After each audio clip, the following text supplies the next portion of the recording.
আর এই সত্যের পথে যদি আপনি মনে করেন যে নিজে একাই চলবেন, আপনি কাউকে দাওয়াত দিবেন না, আপনি কাউকে বলবেন না, তাহলে পরে আপনার জন্য জান্নাতে যাওয়া কঠিন হয়ে যাবে। আল্লাহ রাব্বুল আলামিন সেদিন সিদ্ধান্ত চেঞ্জ করবেন।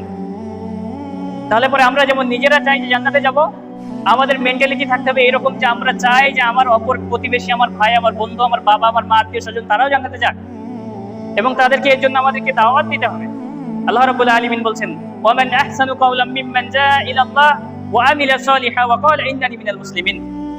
ওই ব্যক্তি চাইতে কথায় আর কে উত্তম হতে পারে যে মানুষকে আল্লাহর পথে ডাকে এবং সে বলে যে আমি মুসলিম, আমি মুসলিমদের অন্তর্ভুক্ত, এবং সে এতটুকুই করে না, সে কি করে, নিজে ওয়া আমিলা সালিহা, নিজে সে সৎকর্ম করে। আমি মানুষকে ভালো ভালো উপদেশ দিচ্ছি, মানুষকে ভালো দাওয়াত দিচ্ছি, আমি নিজেই করছি না, এমনটা নয়। সে মানুষকে সত্যের পথে ডাকে এবং সেই সত্যটা সে নিজেও মেনে চলে। আল্লাহ রাব্বুল আলামিন বলছেন যে ওই ব্যক্তির কথাই হচ্ছে সর্বশ্রেষ্ঠ কথা, যে মানুষকে আল্লাহ রাব্বুল আলামিনের পক্ষে ডাক, আল্লাহ রাব্বুল আলামিনের দিকে ডাকে। এবং আল্লাহ রাব্বুল আলামিন আমাদেরকে সতর্ক করেছেন একটা বিষয়ে। আল্লাহ রাব্বুল আলামিন বলছেন সূরা কাসাস 28 নম্বর সূরা 87 নম্বর আয়াতে, ওয়াদউ ইলা রাব্বিকা, যে তুমি তোমার রবের দিকে মানুষকে ডাকতে থাকো, ওয়ালা তাকুনান্না মিনাল মুশরিকিন, এবং খবরদার মুশরিকদের অন্তর্ভুক্ত হয়ে যেও না। আল্লাহ রাব্বুল আলামিন আমাদেরকে সতর্ক করছেন যে তোমরা আল্লাহর দিকে মানুষকে ডাকো এবং খবরদার তোমরা মুশরিকদের অন্তর্ভুক্ত হয়ে যেও না।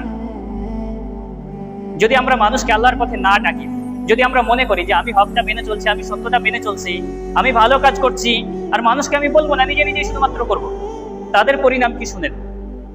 আল্লাহ রাব্বুল আলামিন এগুলো এক্সাম্পল হিসেবে কোরআনে আমাদের জন্য রেখে দিয়েছেন।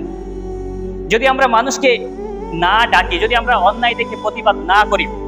দাউদ আলাইহিস সালাম নামের একজন নবী ছিলেন, এবং ওই সময় আল্লাহ রাব্বুল আলামিন তাদেরকে, তার কওমকে শনিবারের দিন মাছ ধরতে নিষেধ করেছিল, এবং সেই কওম শনিবারের দিন মাছ ধরেছিল, এবং তাদের মধ্যে থেকে 3টা ক্যাটাগরিতে সমাজের লোক বিভক্ত হয়ে যায়।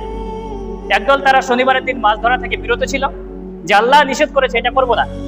আর একদল তারা শনিবারের দিন মাছ ধরছিল, আর আরেকদল ছিল, তারা ছিল যে নীরব।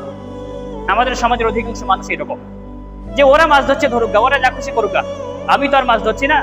তো আল্লাহ রাব্বুল আলামিন যারা এটা থেকে বেঁচেছিল যে আমরা মাছ ধরবো না, আল্লাহ রাব্বুল আলামিন নিষেধ করেছে, তাদেরকে আল্লাহ রাব্বুল আলামিন ব্যতীত যারা নীরব ছিল, যে ওরা যা খুশি করুক, ওরা মাছ ধরুক, ওদেরকে আল্লাহ শাস্তি দেবেন তাদেরকে, এবং যারা মাছ ধরেছিল তাদের দুই ক্যাটাগরির ব্যক্তিদেরকে আল্লাহ রাব্বুল আলামিন শূকর এবং বানরে পরিণত করে দিয়েছিলেন, এবং ওই কওমটাকে আল্লাহ রাব্বুল আলামিন ধ্বংস করে দিয়েছিলেন। আজকে আমাদের সমাজের অধিকাংশ মানুষ কি এরকম নয়, যে অন্যায় দেখছে, তার প্রতিবাদ করার ক্ষমতা আছে, তারপরে সে কিছু বলে না, ও যে যা খুশি করছে করুক।